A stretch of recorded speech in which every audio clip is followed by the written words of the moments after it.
que está sobre todo poner en silencio a aquellos que están conectados, si puede ser, por favor. Sí, nos escuchamos, perfecto. Ya empezó, María. Ok. Entonces queríamos ahí agradecer primero a todo el personal de la salud que está en línea de batalla aquí contra esta pandemia.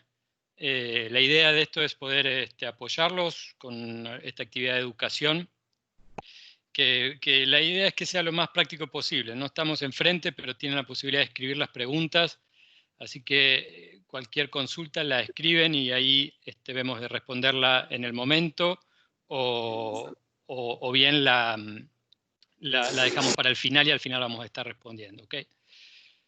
Entonces vamos a dar comienzo. Hay una agenda ambiciosa. Vamos a revisar algunas cositas que tal vez a los que estuvieron en la llamada de la semana pasada les va a resultar familiar, más aspectos vinculados a las tecnologías de anestesia, como efectos de dilución y demás. Después vamos a entrar en la parte de mecánica ventilatoria, modos controlados. Vamos a ver un escenario clínico de una máquina de anestesia usada en un proceso de anestesia, pero que podría ser de utilidad para entender en términos generales. Yo creo que la audiencia aquí es variada. Tenemos anestesiólogos, intensivistas, terapistas respiratorios, fisioterapeutas, como llaman ustedes. Así que vamos a tratar de hacer algo bien general, ¿no? Así que avancemos, comenzando un poco con algunas particularidades de máquinas de anestesia. Sacar mi video así la calidad termina siendo un poco mejor aquí. Una máquina de anestesia en términos generales es lo que ustedes pueden ver aquí a la izquierda. O sea, la máquina se compone de una parte inicial donde se generan algo que se denomina flujo de gases frescos, que termina siendo una combinación de oxígeno, aire y óxido nitroso en algún caso. Eso pasa por un vaporizador y entra dentro de un circuito circular que está aquí, ¿sí?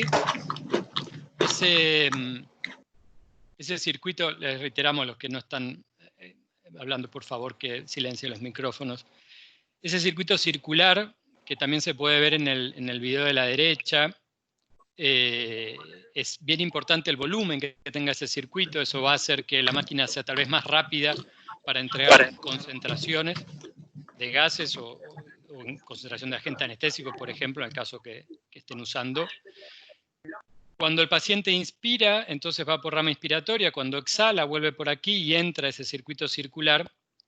Y ahí comienza a generarse algo que se denomina efecto de dilución, que vamos a charlar un poquito porque tiene que ver con la ventilación y es relevante, sobre todo para aquellos que no están familiarizados con este tipo de tecnología. Entonces, en definitiva, en la máquina de anestesia yo voy a generar flujos de gases frescos y, por ejemplo, en este caso estoy suministrando 5 litros de aire y 5 litros de oxígeno. Es un total de flujos de 10 litros por minuto. Eso ingresa por esta rama superior que está aquí, se denomina flujo de gas fresco, y entra a este circuito circular. En este caso, como el aire tiene 21% de oxígeno, si yo le sumo el oxígeno, que tiene 100% de oxígeno, al final el paciente termina recibiendo 60% de oxígeno. Esto es bastante simple de entender desde este punto de vista. Y esto va a suceder porque el flujo que yo estoy inyectando a este sistema es superior al volumen minuto del paciente. Y ese es un punto clave. O sea, siempre que se pongan enfrente de la máquina de anestesia, identifiquen dónde la máquina de anestesia muestra el volumen minuto, identifiquen dónde está este valor y compárenlo con el flujo total. El flujo total lo van a poder ver con los rotámetros mecánicos o lo van a poder ver de manera digital. Y ahora les vamos a mostrar también cómo se ven distintas tecnologías. Entonces, aquí es simple la situación y este escenario es el más simple de manejar porque no hay efecto de dilución. Lo que yo configure aquí es lo que va a llegar al paciente. Existe otro escenario, que es el que voy a mostrar con el video de la derecha, que es cuando yo empiezo a bajar los flujos de gases frescos. Entonces miren cuando empieza a bajar, poner una pausa aquí, empiezo a bajarlo, por ejemplo, tengo 1 litro que se está inyectando aquí, cómo va bajando la concentración de oxígeno. Y empieza a bajar, y empieza a bajar, y empieza a bajar. ¿Por qué empieza a bajar? Porque ahí se empieza a generar ese efecto de dilución, pues ciertamente lo que yo estoy ingresando a este sistema... No se ve la es un pantalla, Juan Pablo. Sí, dejaste de compartir en algún momento. Vamos Ahora a probar sí. entonces. ¿Ahora sí? Sí, perfecto. Déjenme solo volver a compartir para que se vea. Bueno, les pido disculpas. Vamos a volver aquí. Imagino que hasta esta parte llegaron, ¿sí? Entonces estábamos explicando el video de la derecha. El video de la derecha entonces lo que muestra es que cuando yo empiezo a disminuir el gas fresco, que en este caso está en 1 litro por minuto, esa disminución se ve reflejada en una disminución en la concentración de oxígeno. O sea, si uno analiza la concentración de oxígeno que se está inyectando, si yo pudiera medirla en este punto de aquí arriba, voy a medir 60%. ¿Sí? Pero si yo lo mido en la Y del paciente, no voy a medir 60%. Voy a empezar a medir cada vez menos. Y eso puede llegar hasta niveles peligrosos. Miren este caso. Yo tengo un volumen minuto de 5 litros por minuto, estoy inyectando al sistema 1 litro por minuto, y al final terminé con una concentración de oxígeno de 19%, que es una mezcla hipóxica. Entonces ahí hay que tener cuidado cuando entonces trabajamos con flujos de gases frescos bajos. Tiene algunas ventajas, pero tiene algunas desventajas también. Y la principal desventaja es el riesgo de hipoxia. Entonces, vamos a continuar aquí reforzando eso también con otros slides. Pero quería un poco, porque ustedes se van a enfrentar a tecnologías tal vez diversas en máquinas de anestesia, quería explicarles un poco qué es lo que van a encontrar con esas tecnologías. Hay tecnologías completamente analógicas, como por ejemplo esta máquina de anestesia. Máquinas similares pueden ser, por ejemplo, a Spire 7100, a Spire 7900, a Stivas. Pueden ser máquinas como de la línea de Dräger Fabius, que son máquinas analógicas, o sea, el control de los gases se hace de manera mecánica. La indicación también la puedo tener en general de manera analógica, ya sea con estos flujómetros o a veces también de manera electrónica con algunos displays. En este caso, lo que van a ver normalmente es que la máquina no les va a indicar en la pantalla cuánto flujo de gas fresco está enviando al circuito. Y lo más parecido que van a tener a la concentración de gases frescos es lo que pueden ver de porcentaje de oxígeno en el circuito. Pero hay que tener mucho cuidado, porque ustedes, con el ejemplo anterior, imagínense que están con esta máquina y colocan 1 litro de aire y 1 litro de oxígeno. La regla matemática es que eso significa 60% de oxígeno. Ustedes pueden hacer los cálculos, o sea, 20% de oxígeno que hay en el aire más el 100% de oxígeno que estoy agregando en 1 litro me da 60% de oxígeno en la mezcla total. Pero ojo, porque puede ser que la máquina aquí les esté indicando menos de eso por este efecto de dilución. Entonces, cuando la máquina tiene este tipo de indicación, lo que hay que verificar primero es si lo que está midiendo, en dónde lo está midiendo.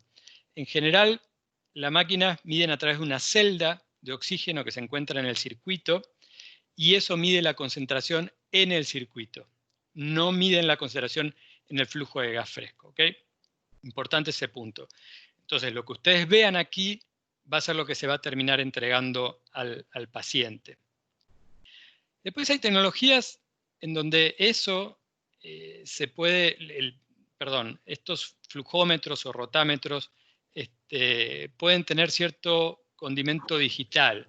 O sea, la mecánica sigue siendo igual, voy a tener que desplazar con la mano esa perilla, pero lo que pueden hacer este tipo de máquinas es indicarme aquí, por ejemplo, cuál es el flujo total, y hasta inclusive indicarme el porcentaje de oxígeno en la mezcla que estoy generando. Entonces, por ejemplo, aquí tengo 1 litro de aire, 1 litro de oxígeno, como consecuencia hay 61% de oxígeno. Eso es lo que se está inyectando al circuito, ¿sí? Reitero, puede ser muy diferente de lo que el paciente reciba, sobre todo cuando el flujo total, por ejemplo aquí son 2 litros por minuto, es muy inferior al volumen minuto que se está aquí. Y esto es lo que yo les mencionaba antes, que es importante que identifiquen dónde la máquina mide el volumen minuto. En este caso aquí, 5,1 litros por minuto. Entonces, en este caso, que yo tengo 2 litros versus 5, se está generando reinhalación. Yo estoy reutilizando los gases. De hecho, estoy reutilizando más del 50%.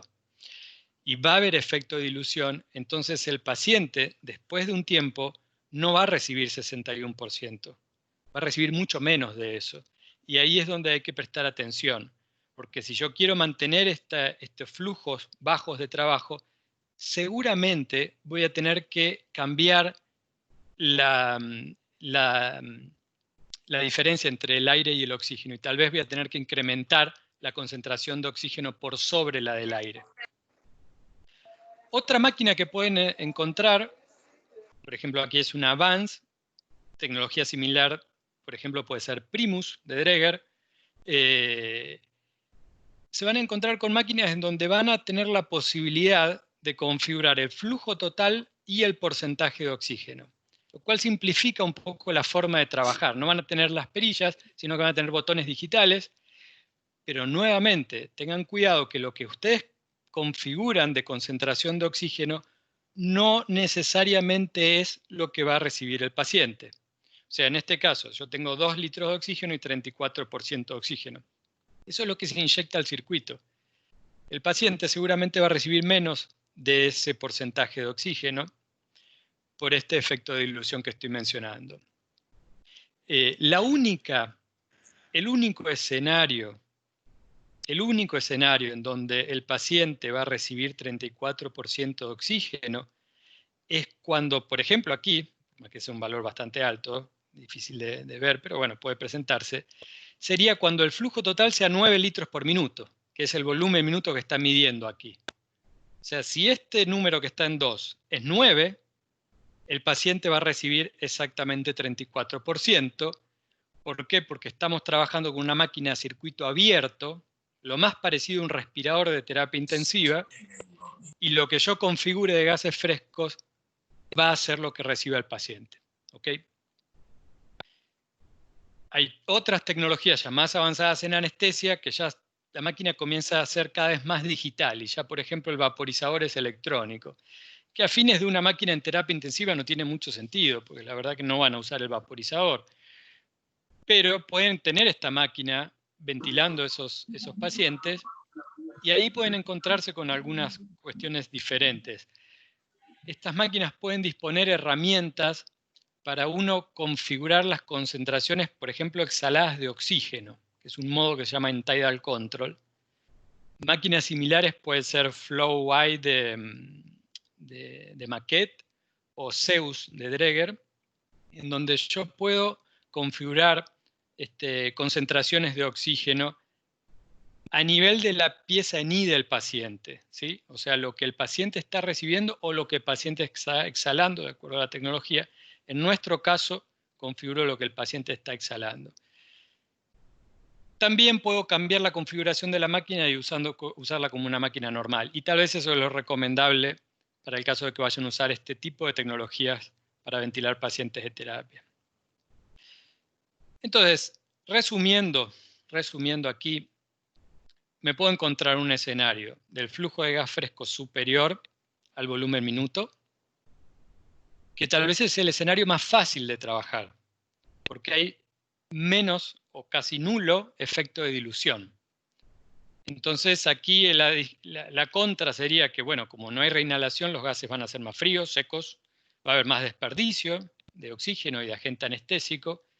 Y una ventaja importante es que no voy a consumir cal sodada, claramente. La cal sodada le va a durar muchísimo, porque no se va a gastar. Un escenario intermedio sería que ustedes elijan trabajar con un flujo de gas fresco igual al volumen minuto. Eso, tal vez la recomendación, a ver si uno tuviera que recomendar de manera simple aquí, yo creo que el escenario medio, o este escenario que está aquí abajo, que es usar flujos de gases frescos inferiores al volumen minuto, es recomendable para si el usuario es alguien que ya está familiarizado con máquinas de anestesia, como por ejemplo un anestesiólogo. Si el escenario no es ese, también se puede trabajar con estos escenarios, pero es importante que se eduquen al respecto, ¿no? Porque va a haber desafíos, sobre todo este efecto de dilución. Entonces, si el flujo de gas fresco es inferior al volumen minuto, hay mayor reinhalación, se va a consumir cal sodada, voy a mantener humedad y temperatura de los gases por este efecto de reinhalación, voy a tener menor consumo de oxígeno y de agente anestésico, que en este caso no tendría tal vez sentido, pero, ojo, con lo que hablamos en el primer slide, puede existir un riesgo de hipoxia. Entonces, aquí seguramente, si ustedes deciden ir por este escenario, tal vez, por ejemplo, si deciden trabajar con 1 litro por minuto, van a tener que obtener concentraciones de oxígeno más altas que las de aire para poder evitar esa hipoxia. Y siempre colocar las alarmas. Esa es la recomendación importante, ¿no? Esta recomendación aquí es el uso de filtros. Esto fue mencionado algo la semana pasada, lo reitero.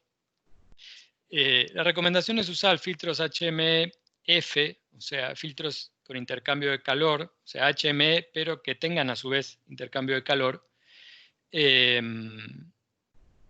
¿Por qué? Porque esto va a proteger el dispositivo, va a proteger también la línea de muestra que va hacia el módulo de gases para medir los gases, la capnografía, el oxígeno, agentes anestésicos en el caso de que estén usando. Y después la segunda, o sea, prioridad 1, este filtro. Prioridad 2, colocar un filtro EPA en rama exhalatoria.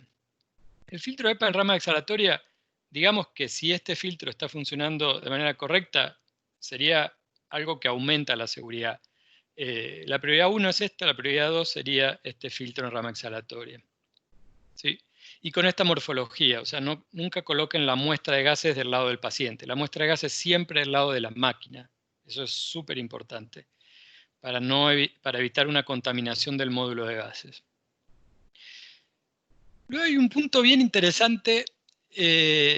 Cuando empezamos a ver todo este tema de uso de máquinas de anestesia, el primer país fue Brasil, que empezó activamente a usar esto ya hace un mes aproximadamente.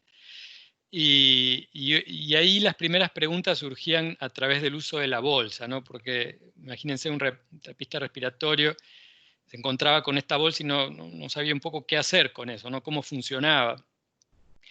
Y encontraron hasta incluso alguna ventaja. Por ejemplo, en el caso de un paro, de una maniobra de rescate, tal vez el protocolo indica usar un ambú, pero la verdad es que uno podría usar la bolsa, ¿no? Ahí cada protocolo en cada institución, ustedes lo comprenderán mejor que yo, pero es importante entender qué se diferencia pasar a un ambú. Lo que sí, una de las ventajas que notamos con estos casos que tuvimos en Brasil, que el hecho de continuar usando la bolsa de la máquina de anestesia hace que yo no tengo que abrir el circuito, entonces no hay una contaminación. O sea, yo ese paciente ya venía ventilándolo con la máquina de anestesia, paso a ventilación manual con la bolsa, evito la desconexión de ese paciente y lo comienzo a ventilar con la mano, lo comienzo a reanimar con la mano, de acuerdo al protocolo que tengan. Entonces evito desconectar y pasar a un ambú, que eso podría ser una ventaja. Pero este cuadro tal vez ayuda un poco a entender, ¿no? O sea, la bolsa se infla con el flujo de gas fresco. Si yo aumento el gas fresco, la voy a inflar más rápido, ¿sí? La bolsa no tiene PIP. La bolsa no tiene PIP. El ambú puede llegar a tener una válvula de PIP. La bolsa tiene una válvula de APL, una válvula de limitación de presión. O sea, esta válvula que ustedes van a ver aquí, lo que hace es limitar la presión. No va a permitir que exceda lo que yo seleccione, sea 25, 30 centímetros de agua, 40 centímetros de agua, hasta 70 centímetros de agua. O sea, es que es importante que esa válvula la seleccionen correctamente, es muy importante eso. Pero ciertamente es mejor que el embudo, porque el embudo podría hasta permitir presiones más altas. Aquí tengo una herramienta de seguridad. O sea, yo puedo usar la bolsa sin duda en ventilación con el paciente intubado, no hay ningún inconveniente. Y tengo una monitorización, que ahora lo vamos a ver en un ejemplo clínico. O sea, yo no pierdo monitorización. Voy a continuar monitorizando un montón de parámetros bien importantes.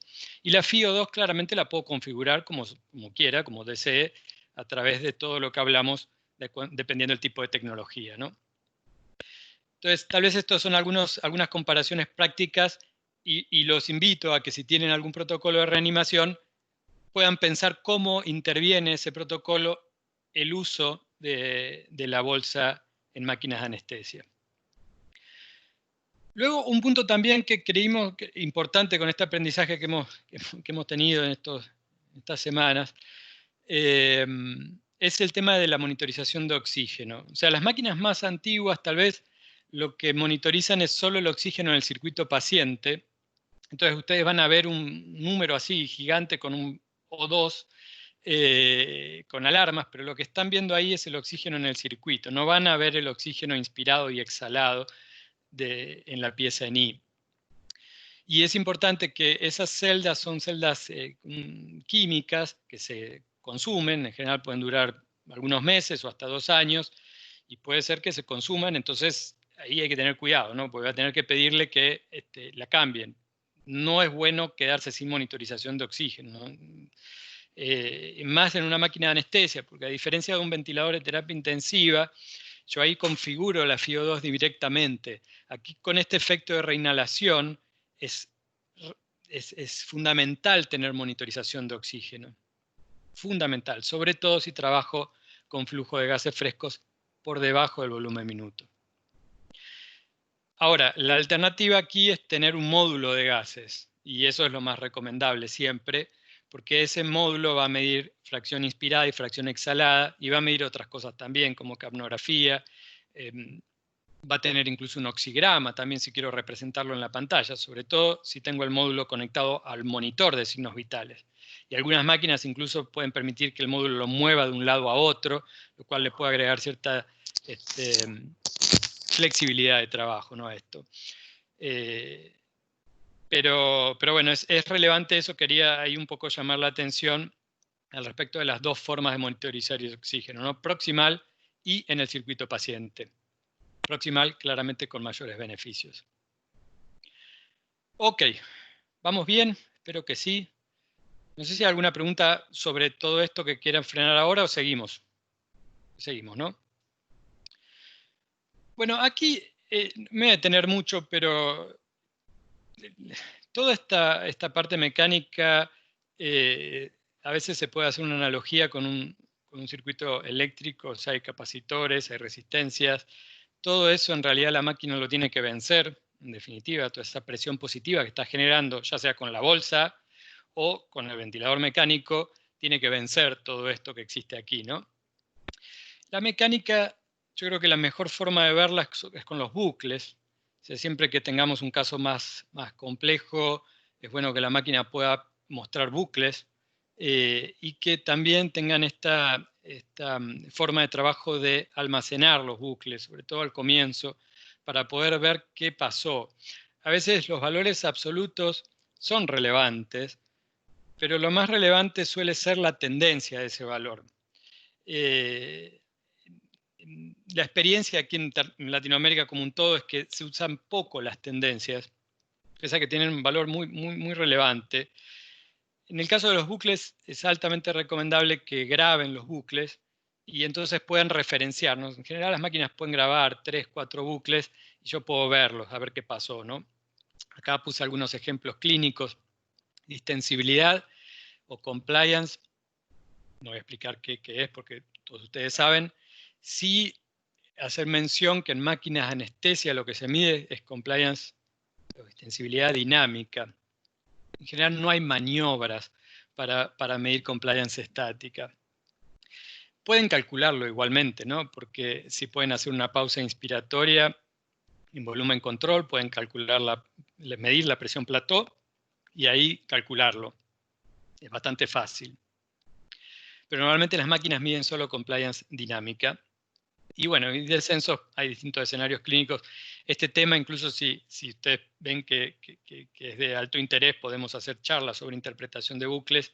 Son cosas que a veces vale la pena reforzar. En el caso de resistencia,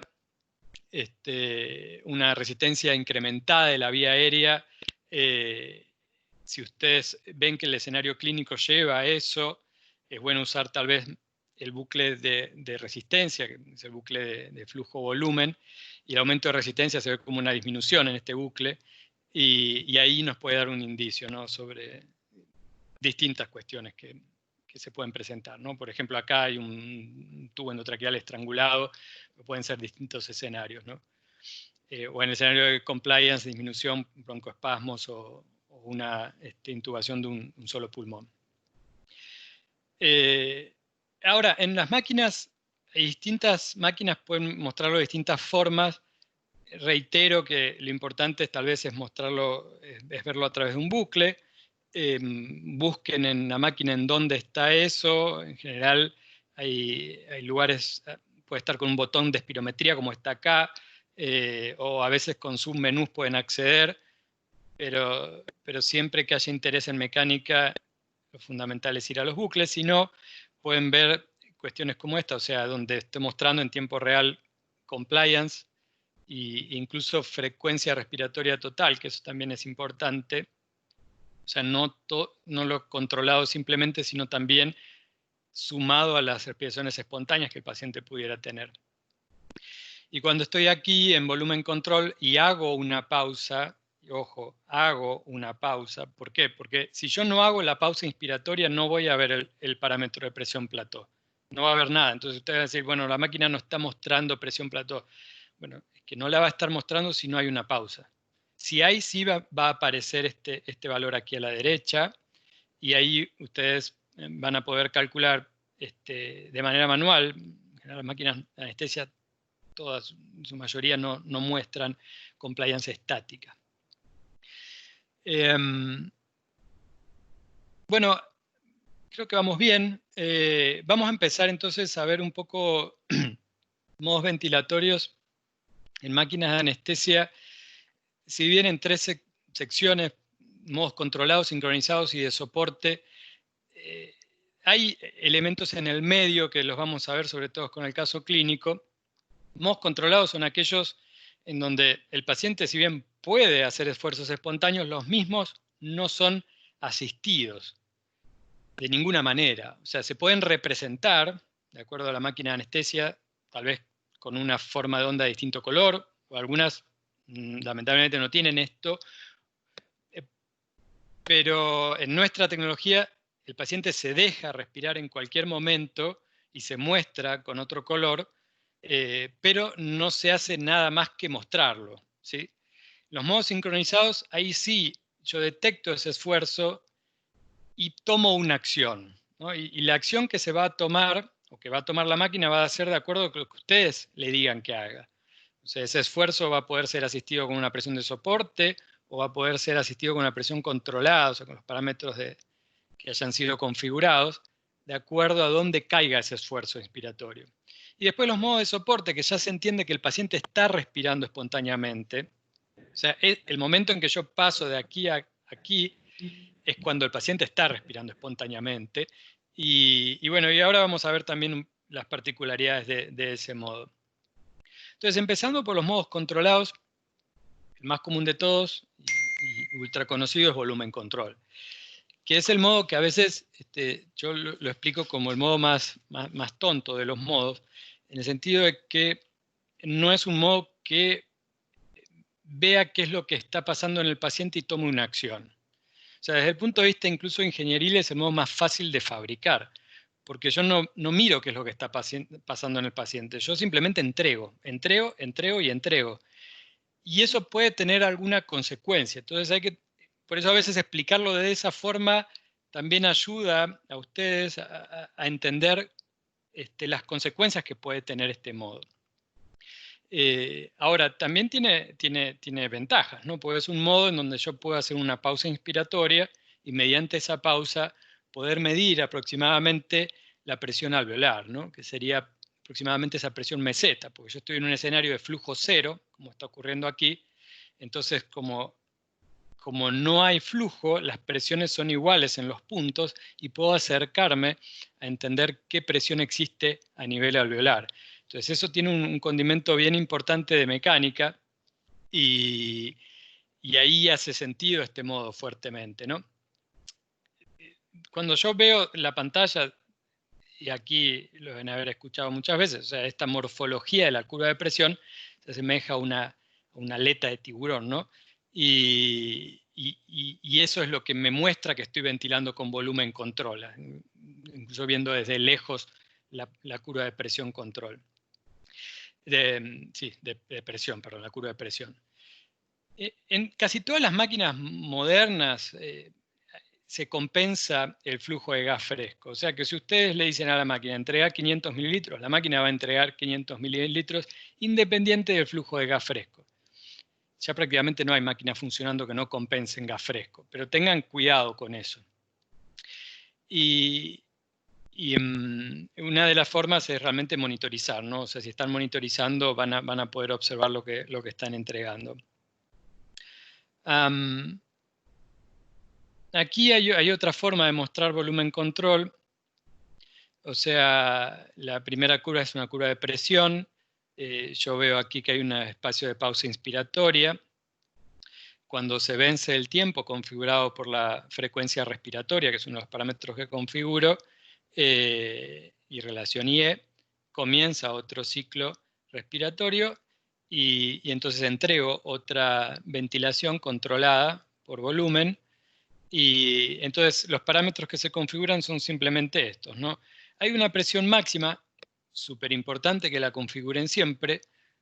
¿Por qué? Porque el modo volumen control es, como decía, un modo que no mide lo que está pasando en el paciente, con excepción de este parámetro. Ahí sí tengo que ser justo con el modo. Si se alcanza la presión máxima, la máquina va a hacer algo. Esto es lo que se llama una alarma activa. O sea, no solo va a sonar, sino que va a hacer algo. Y de hecho va a abrir la válvula exhalatoria para evitar que esa presión máxima se supere, ¿no? Y bueno, aquí en esta curva pueden ver lo que está marcado aquí como 7 es el volumen. En realidad la máquina va a representar una curva de flujo. La integral del flujo es el volumen. La máquina va a medir el flujo con el sensor de flujo inspiratorio. Entonces siempre va a representar ese valor y lo va a calcular a través de la integral del flujo, ¿no? No hay mucho más sobre volumen control. Me vuelve a la mente un tema que olvidé mencionarlo al comienzo. En las máquinas con fuelle, que en realidad el elemento de control de las máquinas es una válvula de flujo, es un solenoide, no es el fuelle. Ese tipo de máquinas, de hecho, si el fuelle se llegara a perforar, por ejemplo, la máquina va a seguir ventilando. Incluso si yo retiro la parte de adentro del fuelle, la máquina va a seguir ventilando. Porque el elemento motriz no es el fuelle, sino que es un solenoide proporcional que está impulsando el gas por fuera del fuelle. Menciono esto porque si ustedes están en un escenario en donde, supónganse, están configurando 500 mililitros de volumen control y están trabajando con un flujo de gas fresco de 10 litros por minuto y el paciente está con un volumen minuto de 5 litros por minuto, ustedes van a ver que ese fuelle no se va a mover casi, se va a quedar arriba casi todo el tiempo. Va a hacer pequeños movimientos. Entonces, cuando uno esté de lejos mirando la máquina de anestesia, podría pensar que como el fuelle no se mueve, no estoy ventilando. Pero claro, lo que está pasando en ese caso es que como el flujo de gas fresco es tan alto, ya con el suficiente flujo de gas fresco yo alcanzo a entregar estas respiraciones controladas.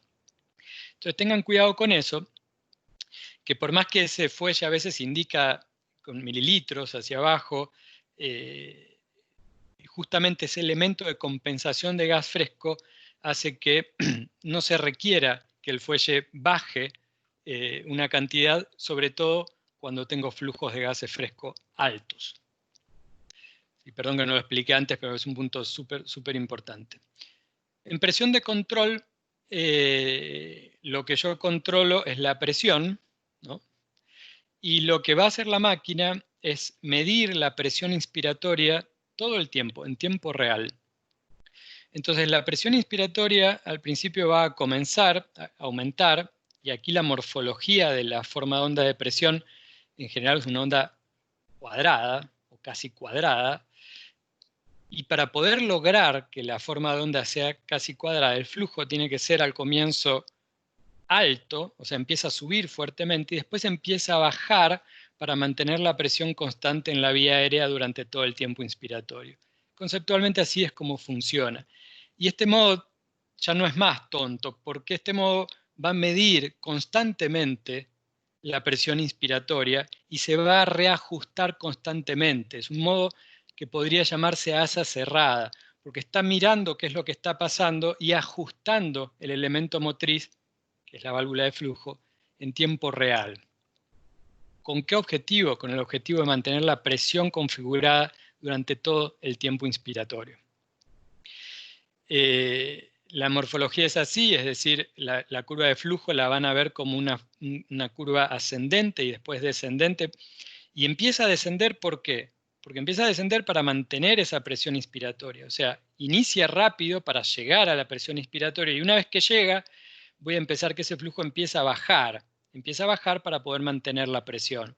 Hasta que, bueno, se termina el tiempo inspiratorio y el paciente pasa a exhalación. La exhalación es siempre pasiva, la máquina de anestesia no actúa en el proceso de exhalación. Sí actúa en el sentido de mantener un PIP, ¿no? Una presión al final de la exhalación, pero el paciente en definitiva exhala con su dinámica muscular, ¿no? Y aquí lo que pueden ustedes configurar es la presión inspiratoria, que en nuestro caso es la presión por sobre el nivel de PIP. Después voy a recalcar esto un poco más adelante, pero lo que ustedes configuran en presión control en una máquina de anestesia General Electric o Datex o Meda es la presión por sobre el nivel de PIP. Dicho de otra manera, lo que configuran es el driving pressure. Y eso es importante porque algunas otras máquinas pueden ser que estén configuradas para configurar la presión pico, ¿no? Que en este caso sería 4 más 5. Nuestra tecnología no es así, lo que ustedes siempre configuran es el driving pressure, que entendemos que es la mejor forma de, o es un parámetro que clínicamente tiene suma relevancia. Y después otro parámetro que configura es el índice de aumento, que eso tiene que ver cómo crece la curva de flujo, o sea, qué tan rápido. ¿Va a ser más rápido, más agresivo o menos agresivo? Ok. Después hay modos que ya nos pasamos a modos más duales. Por ejemplo, control de presión con volumen garantizado. Este tipo de modos, yo configuro un volumen, pero entrego una presión. Entonces, ¿cómo es que funciona eso? Esta forma de explicarlo, pero que la forma más fácil es con esta curva. Entonces, ustedes imagínense que están en un escenario donde hay cambios de distensibilidad del sistema respiratorio del paciente. Entonces, el modo lo que hace es detectar esos cambios. Entonces, si hubiera una disminución de distensibilidad, yo entregué un volumen determinado con este nivel de presión. Perfecto. La segunda respiración, seguí entregando el volumen con este nivel de presión. Pero después lo que ocurre es una disminución de distensibilidad, que en una cirugía es más fácil verlo, supongamos una cirugía laparoscópica, yo inflé el abdomen, esa presión se transfiere al tórax, baja la distensibilidad, y entonces, ¿qué pasa? Este modo va a detectar ese cambio y esa siguiente respiración no va a lograr entregar el volumen. Pero va a detectar eso. En la siguiente respiración lo que va a hacer es aumentar un poco la presión, hasta 3 centímetros de agua, no más que eso. Y va a verificar si logró entregar el volumen con ese aumento de 3 centímetros de agua. Si no lo logró, va a hacer otro aumento de presión hasta que logre entregar el volumen. Si la compliance, la distensibilidad aumentase, ahí el modo es un poco más inteligente, o más rápido, no más inteligente, porque lo que va a hacer es medir el volumen que yo estoy entregando en cada respiración, porque eso siempre se está midiendo. Entonces, en esta respiración funcionó todo bien, en esta funcionó todo bien, y aquí lo que va a pasar es que si yo sigo manteniendo este nivel de presión, si sigo manteniendo este nivel de presión con un aumento de distensibilidad, claramente voy a terminar entregando más volumen. Y hay una forma de evitar eso, es que es con el tiempo inspiratorio. Entonces lo que hago acá es cortar el tiempo inspiratorio. O sea, digo, bueno, si ya llegué a entregar los 500 que seleccioné, listo, pasamos a exhalación. Y la siguiente respiración ajusto la presión. Bajo la presión, claramente, porque con esa situación de distensibilidad no es necesario tal nivel de presión. O sea que es un modo muy dinámico, que clínicamente tiene un objetivo, que es mantener la PCO2 lo más estable posible. O sea, si uno dijera, bueno, ¿cuál es la contra de presión control? Sobre todo escenarios de anestesia, pero pueden ser escenarios de terapia intensiva también, es que si el paciente tuviera cambios de distensibilidad, digamos, yo no voy a tener un volumen estable. Entonces, esa falta de estabilidad en el volumen podría generar una PCO2 que se ve alterada. Entonces, presión control con volumen garantizado ayuda a mantener el volumen lo más constante posible. Y el concepto técnico de este modo es entregar las respiraciones con el menor nivel de presión posible ante el volumen seleccionado. Eso es como funciona presión control con volumen garantizado. Y bueno, aquí lo que quiero es que revisemos rápidamente un escenario clínico de anestesia que puede ser de utilidad para entender cómo funciona en un proceso de anestesia, pero vamos a ver bastante rápido. O sea, normalmente se comienza con concentraciones de oxígeno altas, el ventilador está apagado, estoy ventilando con la bolsa. O sea, yo lo voy a identificar en la pantalla que me va a figurar ventilador apagado y estoy ventilando con la mano. O está respirando el paciente por su propia cuenta, pero yo lo monitorizo. Entonces, aquí hago hincapié en la ventaja de tener la bolsa desde el punto de vista de la monitorización. O sea, yo tengo completa monitorización aunque esté en ventilación manual. En determinado momento se procede al proceso de intubación, voy a visualizar una apnea y después de la intubación seguramente puedo continuar ventilando con la mano, con la bolsa, o sea que el ventilador sigue apagado y voy a ver las curvas, puedo, digamos, ventilar con la mano el paciente intubado y después seguramente voy a encender el ventilador, fíjense, esto es el minuto 7, o sea, está comenzando, y ahí ya configuro los parámetros de ventilación mecánica como lo desee, ¿no? Con el modo ventilatorio y con los parámetros. Seguramente después de que ya se está finalizando el caso, ya van, fíjense, 2 horas 50 minutos, voy a disminuir las concentraciones de agente anestésico, tal vez aumentar la concentración de oxígeno,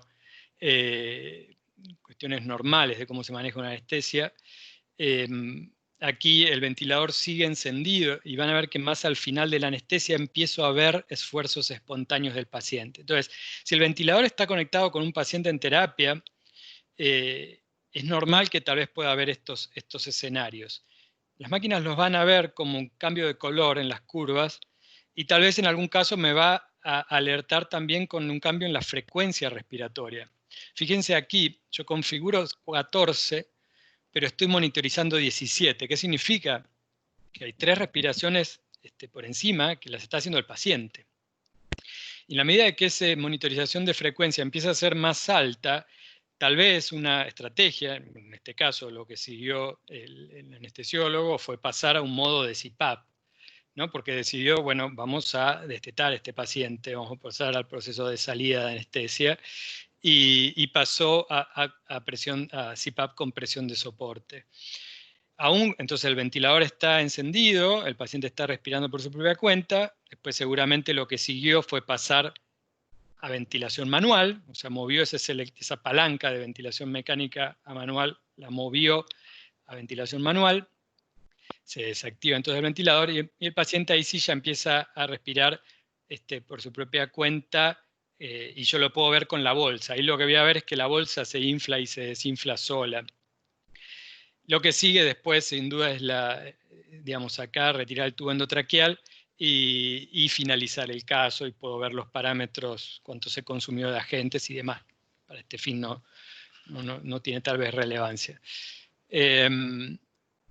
Pero ahí el punto que yo quería recalcar era que las respiraciones espontáneas están permitidas en cualquier momento, aún en modos controlados, se visualizan y se pueden visualizar con un distinto color o con la frecuencia respiratoria total, que es monitorizada. Después hay modos sincronizados, que aquí también es interesante. Esto ustedes lo conocen, no creo que tenga que hacer mucho hincapié, pero hay una diferencia muy importante entre un respirador de terapia intensiva y una máquina de anestesia, que es que los respiradores suelen tener modos de asistidos controlados, que se llaman modos asistidos controlados. Entonces, ¿qué sucede en esos modos? Esos modos, lo que sucede es que en cualquier momento del paciente, si está encendido el modo asistido controlado, ojo, porque yo lo puedo apagar en el ventilador de terapia intensiva también, si está encendido, el paciente cada vez que hace un esfuerzo, el respirador lo va a asistir, es decir, va a enviar una respiración con los parámetros que se configuraron. En la máquina de anestesia, el paciente lo va a dejar ventilar a este paciente, pero no lo va a asistir. Sí voy a lograr asistirlo si entro en un SIMB. Pero en SIMB lo que es importante es que si ustedes quieren transformar esta máquina de anestesia a un modo asistido controlado de un respirador de terapia intensiva, un consejo que pueden aplicar es que la ventana de trigger del modo SIMB, ya sea de volumen o de control, la pongan lo más amplia posible.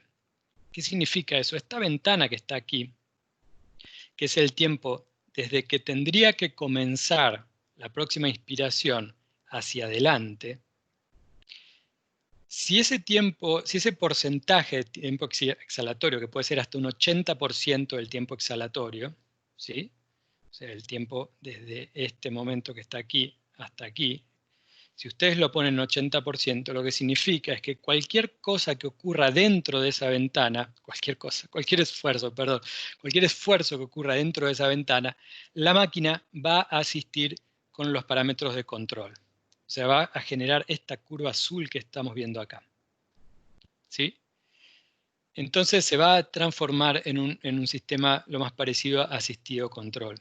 Ahora, ¿qué pasa si la respiración cae fuera de esa ventana? O sea, cae en este espacio que está marcando aquí. Ahí lo va a asistir con presión de soporte. Entonces, de manera práctica y simple, si la ventana fuera lo suficientemente grande, casi no va a haber respiraciones con presión de soporte. Casi todas van a ser respiraciones controladas, con los parámetros de presión inspiratoria o de volumen tidal que yo configure. Si la ventana es lo más corta y el paciente hace esfuerzos, la gran mayoría de esos esfuerzos van a ser asistidos con presión de soporte. ¿Okay? Esa sería un poco la regla de trabajo aquí. Hay muchos parámetros que se configuran aquí. Final de respiración, por ejemplo, tiene que ver con cuándo pasa a exhalación en presión de soporte, que sería el porcentaje del flujo pico. ¿Sí? E índice de aumento tiene que ver con cómo aumenta el rise time, perdón. El rise time lo deben conocer mejor como rise time. En fin, después tenemos también SIMB con presión control. La lógica de la ventana es la misma, o sea, la ventana, si yo lo amplío lo más, entonces voy a tener más respiraciones controladas de este tipo que estamos viendo acá, que me estoy marcando acá. Si la ventana es más chiquita, voy a propiciar más respiraciones espontáneas. Y si el paciente no tiene esfuerzos espontáneos, SIMB presión es igual que presión control. Si el paciente no tiene esfuerzos espontáneos, SIMB de volumen es igual a volumen control. Y eso es importante, porque entonces uno podría, como estrategia, definir trabajar con SIMB. Porque si no hay esfuerzos, la máquina se va a comportar igual que los otros modos, no hay diferencia alguna. Pero siempre tienen que tener cuidado con la selección del trigger, ¿no? El trigger, que en nuestras tecnologías se configura por flujo, ¿sí? Si ustedes ponen un trigger muy bajo, muy sensible, que puede partir de 0,2 litros por minuto a 10 litros por minuto, si está en 0,2, cualquier elemento externo puede generar ese gatillo. Entonces hay que tener cuidado con la selección del trigger, ¿no? Ahora, si el trigger está correctamente seleccionado, usar SIMB o usar un modo como presión control, en este caso, no tendría diferencia, ¿sí?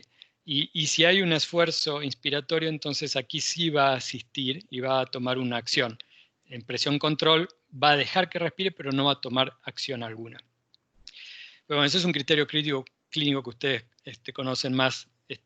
Yo quería solo dar ese condimento más técnico. Luego hay modos ya un poco más sofisticados, que entonces yo puedo tener esto que hablamos de presión control con volumen garantizado con SIMB. Entonces ya es una combinación de todo. Y aquí va a haber también una ventana, la pueden ver aquí, y si el esfuerzo inspiratorio cae dentro de esa ventana, entonces voy a mandar una ventilación, que en este caso va a ser una ventilación controlada por presión, pero con volumen garantizado. O sea, voy a asegurar entregar el volumen que el usuario solicite. Si cae fuera de la ventana, entonces voy a asistir con presión de soporte. Aquí hay un ejemplo de esto, muy simple. O sea, esta primera es una respiración controlada, aquí hay una presión de soporte, luego el paciente hace un esfuerzo, lo asisto con una respiración controlada, porque cae dentro de la ventana, este esfuerzo cae dentro de la ventana, este esfuerzo no cae dentro de la ventana, tiene presión de soporte, se vence el tiempo, asisto con presión de control. Esa es la lógica de trabajo. Entonces, lo que esté en amarillo va a ser porque se venció el tiempo y el paciente no hizo esfuerzo, lo que esté en otro color significa que el paciente hizo un esfuerzo y de acuerdo en dónde caiga ese esfuerzo, va a ser presión de soporte o presión controlada. Por último, entonces, presión de soporte, que bueno, esto sí tiene relevancia. En anestesia casi que no se utilizan estos modos, pero ahora sí tiene relevancia. Lo bueno es que este modo es exactamente o muy similar, porque hay diferencias entre los fabricantes de respiradores, pero en general es el mismo modo que pueden tener en un respirador de terapia intensiva. La forma más simple que encontramos para explicar esto esta vez con un video. Entonces, cuando yo configuro presión de soporte, el paciente va a estar respirando por su cuenta, ¿no? Yo voy a poder ajustar una serie de parámetros que son los que pueden ver aquí a la derecha. Y el paciente va a respirar. Recuerden que es un modo para soportar respiraciones espontáneas. El paciente está respirando por su cuenta. Ahora, entonces aquí veo estas curvas que están siendo asistidas con la presión de soporte, que es 10 en este caso, más 5 de PIP, aproximadamente, acá tendría que ser 15, 16, pero es esto más esto, lo que pueden ver como presión pico. Entonces, hasta ahí todo bien. Ahora, si el paciente dejara de respirar, lo que va a ocurrir es que yo voy a asistir con un backup de apnea. Y eso es un poco lo que se configura aquí como tiempo de reserva. Yo puedo colocar eso en 10 segundos, en 20 segundos, en 30 segundos, y si está en 30 y el paciente no respira durante 30 segundos, lo que va a hacer este modo ventilatorio es pasar a SIMB con presión control. Automáticamente va a pasar a ese modo. Ahora, va a poder regresar a presión de soporte si el paciente realiza una cierta cantidad de esfuerzos inspiratorios consecutivos, que eso lo voy a configurar con este salir de reserva que está aquí. Entonces, salir de reserva, si por ejemplo estuvieran 2 respiraciones, lo que van a ver ustedes ahora es que se ejecuta eso, o sea, van a ver que esto cambia a presión control. Ahí está, SIM de compresión control. Voy a ver este esfuerzo, o sea que entro en un modo de backup, me indica, hay un modo de backup activo, ¿sí? Y si el paciente hiciera esfuerzos espontáneos consecutivos, la máquina puede regresar a presión de soporte, ¿sí? Entonces, es bien interesante esto para que lo tengan en cuenta en este modo. CPAP es un modo similar, no vamos a invertir mucho tiempo acá. La única diferencia en este tipo de máquinas al respecto de CPAP y presión de soporte es que en el CPAP no hay un modo de backup, hay una frecuencia de backup. Entonces ustedes lo que van a poder configurar es una frecuencia que está puesto, vamos a ponerlo a funcionar.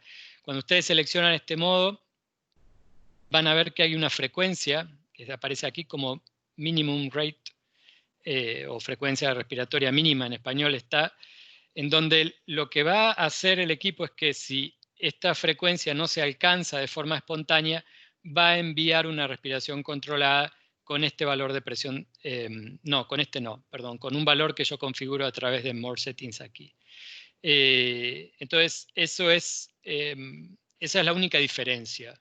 O sea que, en modo resumido aquí, si ustedes piensan que el paciente puede entrar en una apnea, tal vez es más seguro utilizar presión de soporte, porque va a tener un backup real.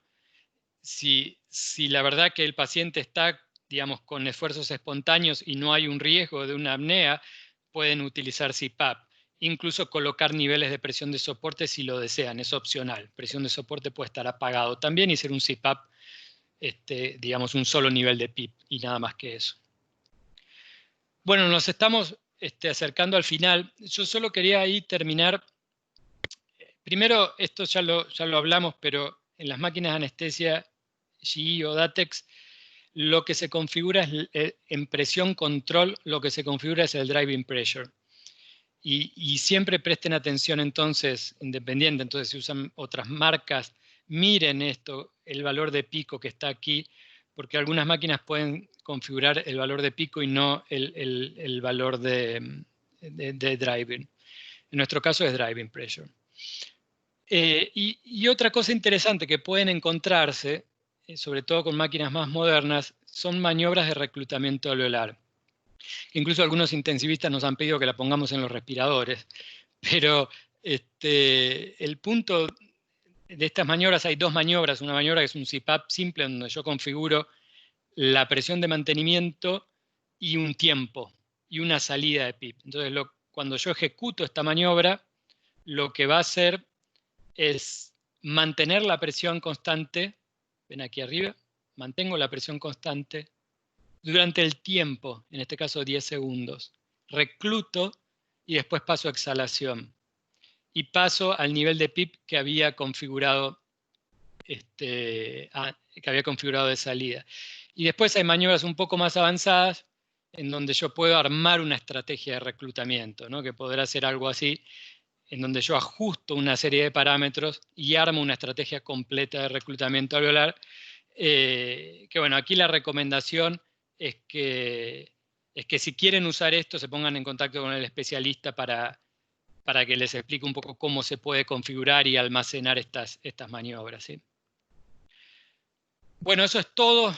Les pido disculpas, yo quería que quede un poco más de tiempo. Igual, por mi lado, hay tiempo disponible si hay preguntas. Les pido disculpas que no logramos terminar antes, pero abro a discusión aquí, si hay preguntas. Hola, soy Rodolfo Molina de Puerto Montt. Sí, señor, lo escucho. Primero, felicitarte por la exposición, que ha sido muy didáctica, muy clara. Y la pregunta específicamente tiene que ver con el consumo de oxígeno de las máquinas de anestesia como fuente motriz. A mí no me queda tan claro en cuánto aumenta el flujo, o sea, el consumo de oxígeno, porque en el caso nuestro, en nuestra clínica, tenemos una central de oxígeno que es en base a tubos. Entonces, me preocupa que una máquina de anestesia que ocupa como fuerza motriz el oxígeno vaya a generar una demanda de oxígeno que vaya a superar nuestras reservas, por así decirlo. No sé si me explico la pregunta, digamos. Sí, claro, no, y es una muy buena pregunta. Primero ahí, las máquinas de anestesia se pueden configurar con la fuente de gas motriz aire u oxígeno. La recomendación es que usen oxígeno porque es más seco. Y si son máquinas digitales y hay riesgo de que haya agua en las tuberías de aire, eso las puede dañar, ¿no? Y ahí el problema es más grave. Entonces, hay que tener cuidado. Ahora, si estamos seguros que tenemos una buena fuente de aire, sería bueno que consulten con el servicio técnico de PBKIP para ver si se pueden transformar a aire. Y ahí ya tenés gran parte del tema resuelto. Ahora, si tienen de gas motriz oxígeno, ¿cómo calcularlo? Primero, el volumen minuto del paciente. O sea, esa es la primera fuente de información que yo tengo para establecer el consumo de gas motriz. Sin embargo, debido a que se está realizando una compensación de gases frescos, lo que ocurre es que en la medida de que yo utilizo más gases frescos para esa respiración del paciente, voy a necesitar movilizar menos el fuelle, que es lo que yo les mencionaba hoy. Ustedes van a ver en algún caso que el fuelle se mueve muy poquito. ¿Por qué se mueve muy poquito? Porque tengo mucho gas fresco. Entonces eso también hace que yo disminuya el consumo de gas motriz. Lo que podemos hacer es, podemos darles una fórmula para calcular eso. La manera más segura de calcularlo es sumar el volumen minuto más el flujo de gas fresco y la concentración de oxígeno que tengo en el flujo de gas fresco. O sea, si yo uso 100% de oxígeno, sumo todo el gas fresco. Si uso 50, sumo la mitad. Entonces, volumen minuto más flujo de gas fresco me podría dar un indicio de consumo, pero muy conservador es eso. ¿Por qué? Porque vos tenés compensación de gases frescos y porque no vas a usar en general 100% de oxígeno en el gas fresco. ¿Sí? No sé si te ayudo. Si querés, lo que podemos hacer es tomar tus datos y te podemos mandar una fórmula para calcular eso, que es un pequeño Excel donde vas a poder ingresar los datos y calcularlos.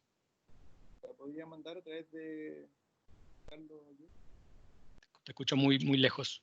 Sí, claro, me podría mandar esa fórmula para tener la mano Okay. a través de Carlos Young, que era el representante de PBKIP aquí en la zona.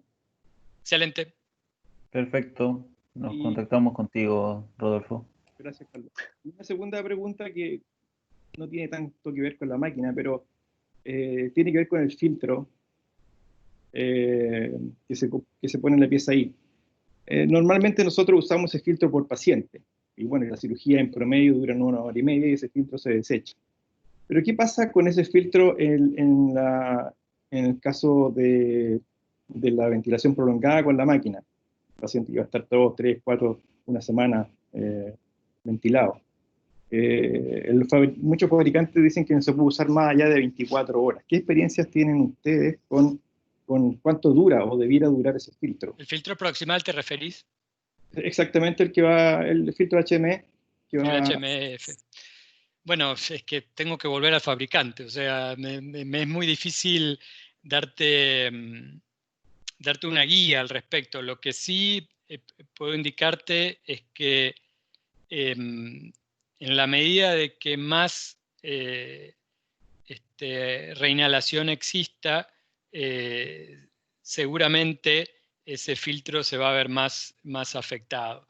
Pero no hay ensayos clínicos sobre esto que te estoy diciendo, y la recomendación continúa siendo la que indica el fabricante. Si el fabricante te indica 24 horas, debieras respetar eso en ese tipo de filtros. Y en ese caso, lo que pueden hacer es, digamos, si no es simple cambiar ese filtro por distintos motivos, justamente acentuar la utilización de un filtro EPA en la rama exhalatoria antes de ingresar a la máquina, como para proteger más la máquina. ¿Puedo hacer una pregunta? ¿Me escuchan? Sí. Acá José Luis de Santiago. Mi pregunta es con respecto a la compliance que muestra el monitor del ventilador de anestesia. Aunque tú le programes una pausa inspiratoria, ¿es siempre la compliance dinámica? ¿No muestra la compliance estática? Exacto, sí. Sí, siempre es la dinámica. Ya, o sea, hay que calcularla en el fondo. Sí, señor. Ya, porque nosotros la que nos sirve el punto de vista para trabajar es como la compliance estática, que es la que uno busca. Ya, correcto, porque la duda que tenía en el fondo era eso. O sea, siempre hay que calcularla manualmente en el fondo.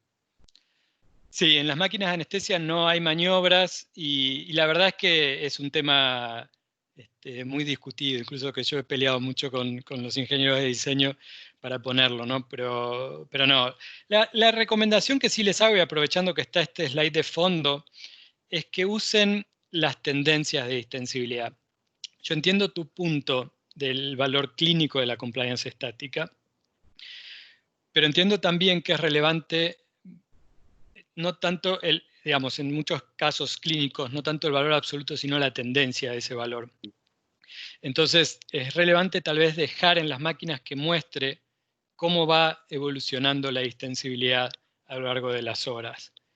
Y después, si quieren ese valor, lamentablemente van a tener que calcularlo.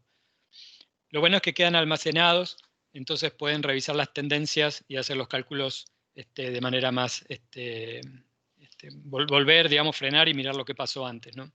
Una última pregunta, disculpa. Uno ve que, por ejemplo, en la UCI los terapeutas respiratorios cuando hacen la kinesioterapia del paciente y calculan la mecánica ventilatoria o respiratoria del paciente, le ponen la pausa inspiratoria o la pausa expiratoria y calculan la máquina generalmente el ventilador de UCI calcula todas las compliance. ¿Hay alguna dificultad o algo que pueda afectar al paciente si tú dejas programada la pausa inspiratoria permanentemente en el ventilador o no afecta en nada desde el punto de vista la mecánica ventilatoria del paciente? Una pregunta muy clínica. Sí, súper clínica, pero una duda que... No, de hecho puede ser una estrategia clínica dejar una pausa inspiratoria como una herramienta de reclutamiento.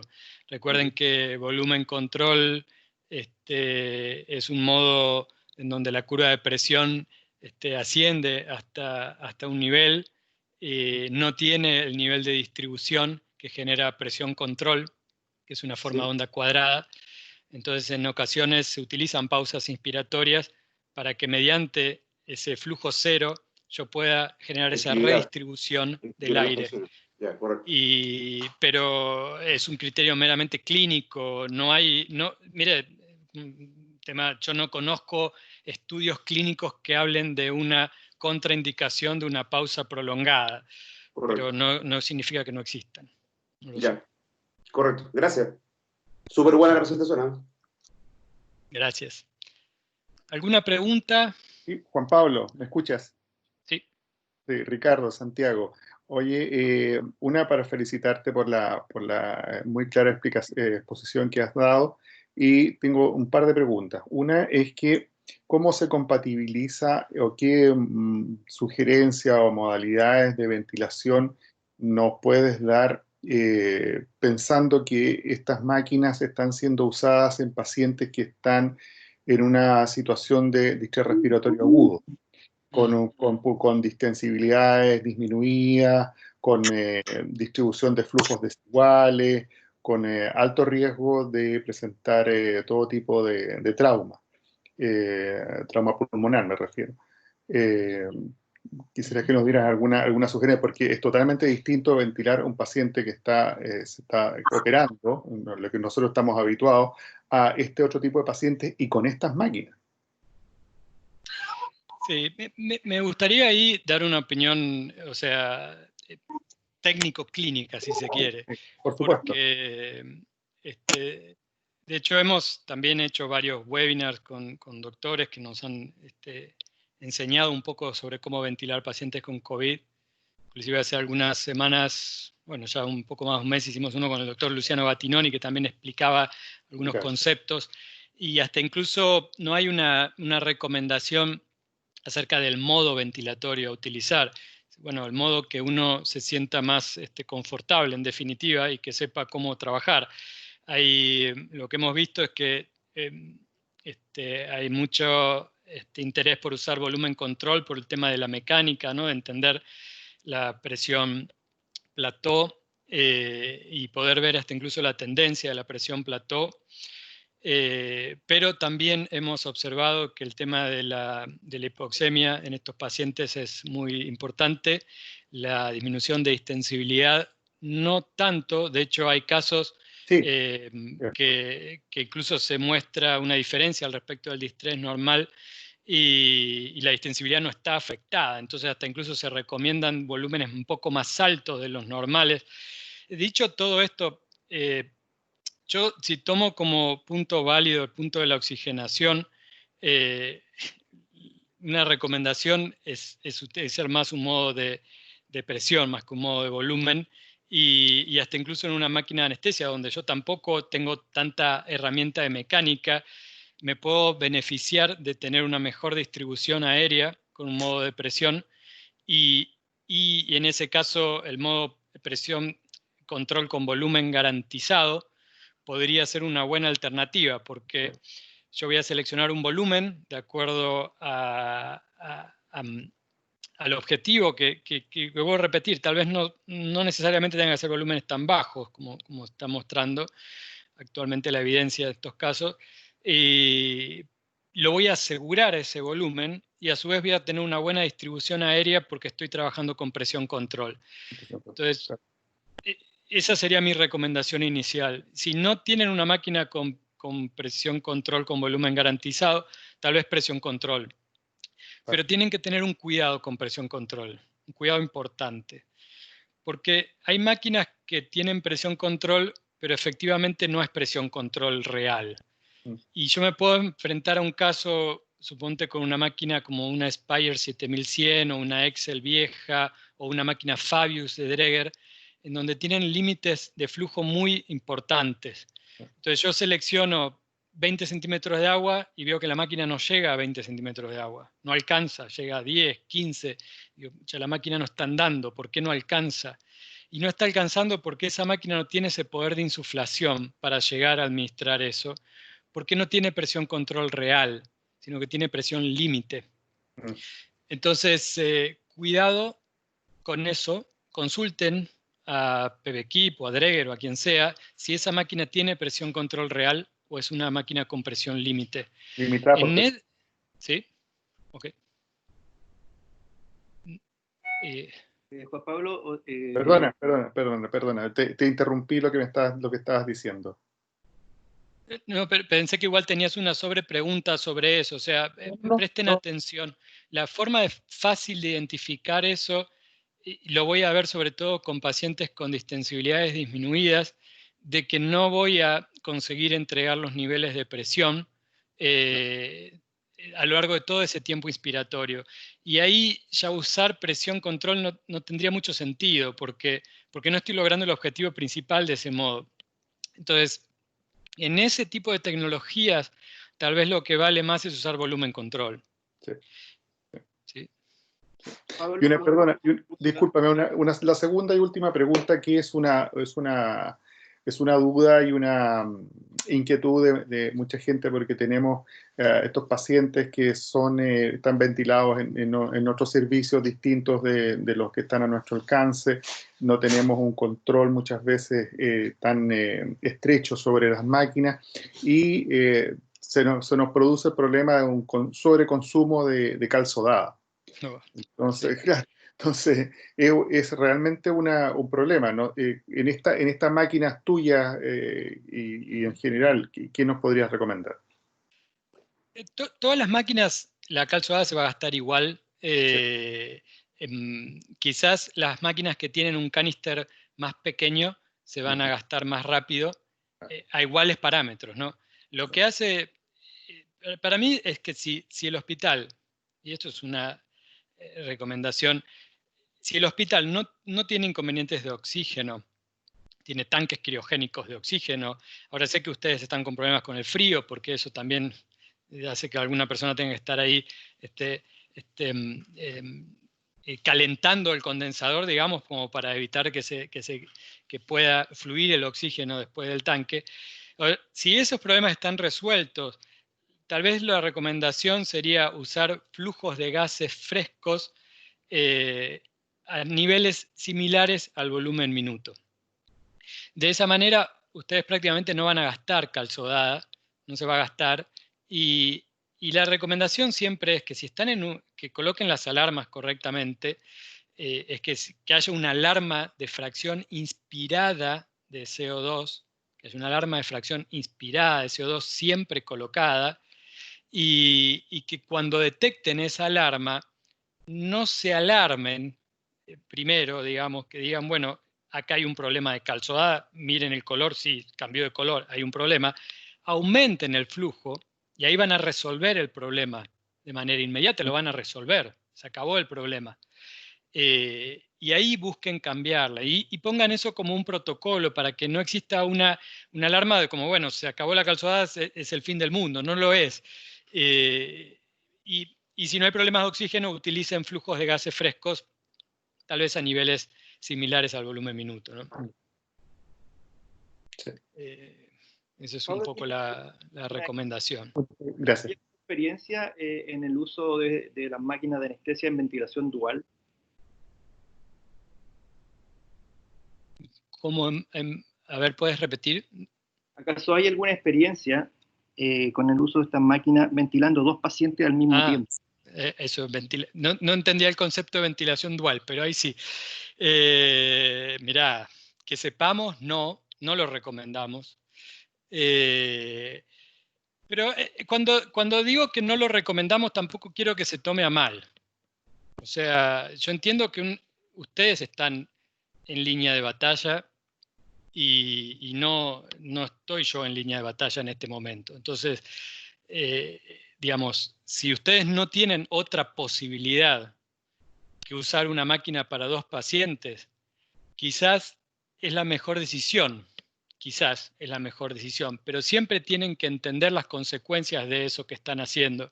Y las consecuencias son muy simples, porque el gas va a ir para el lugar más donde menos resistencia tenga. No es rocket science.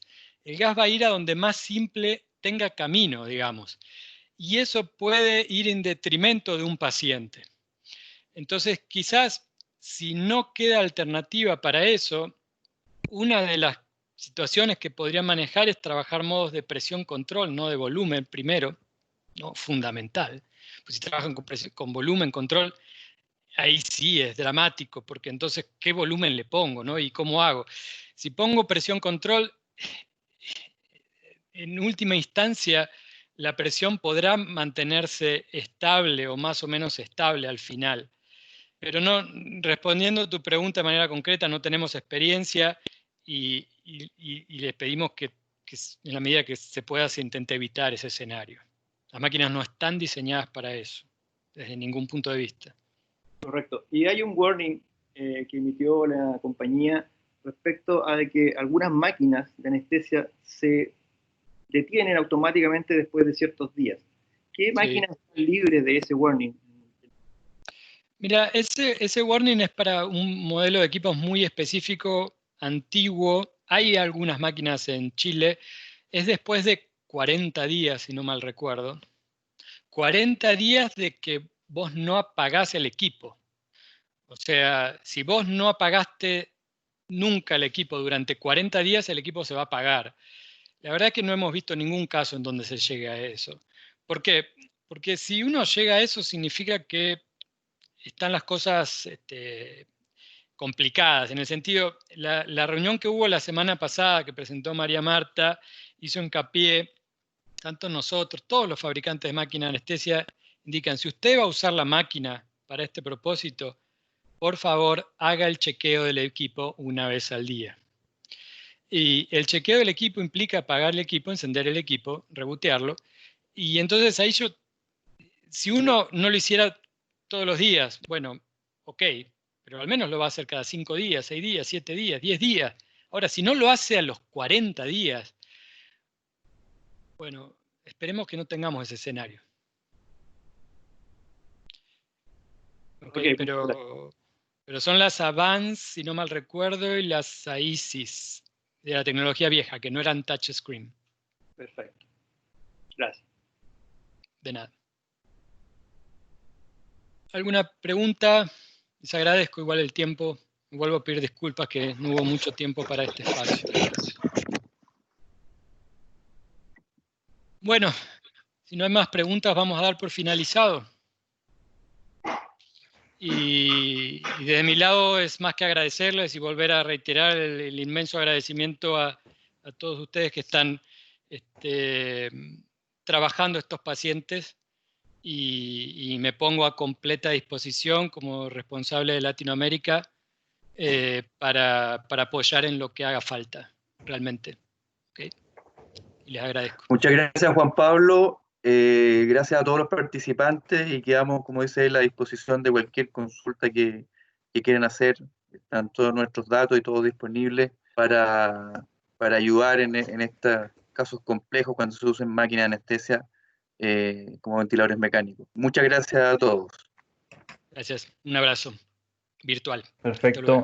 Cualquier duda que quisieran la presentación, en la invitación está mi contacto. Por favor, escriban.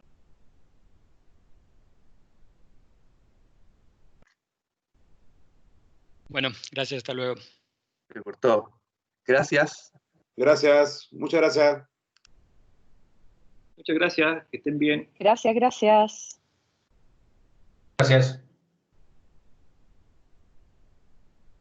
Gracias. Sería bueno, Santi, si pones el email en Claro. en el chat, ¿no? Sí, está en la presentación. Una pregunta. Sí, la sí. clase se grabó, parece que se grabó, ¿no es cierto? ¿La clase? Sí, se grabó. Sí, está disponible. Está disponible. ¿Dónde uno la puede acceder a la clase? Va a estar En aquí en nuestra el página chat web. y en la página web también va a estar disponible. Va a estar disponible, sí. ¿De PBKIP? PBKIP, sí. Ya, sí. Correcto. Va a estar la Gracias. clase, listo. ¿Y están las anteriores o no? Sí, también van a estar las anteriores. Van a estar. Ya, pero todavía no están, parece. Hay no, igual puedes de otros escribirme temas. si es necesario. Claro. Ya, pucha, ojalá las suban luego. Pero oye, muchas gracias, se pasaron. Un abrazo, cuídense. Gracias a ustedes. Gracias a todos. Muchas gracias. Bueno, gracias ahí, PB, por todo. Gracias, Juan Pablo. Aquí David Cerón. Un abrazo. ¡Ey! Tanto tiempo. Ceruti. Gracias a todos. Nos quedamos los de casa, parece. Gracias. Vale, Chao, que esté muy David. bien. Un abrazo. Muchas Chao. gracias, Pepe, por la Buenas convocatoria. noches. Chao, Juanpa. Chao. Buenas noches.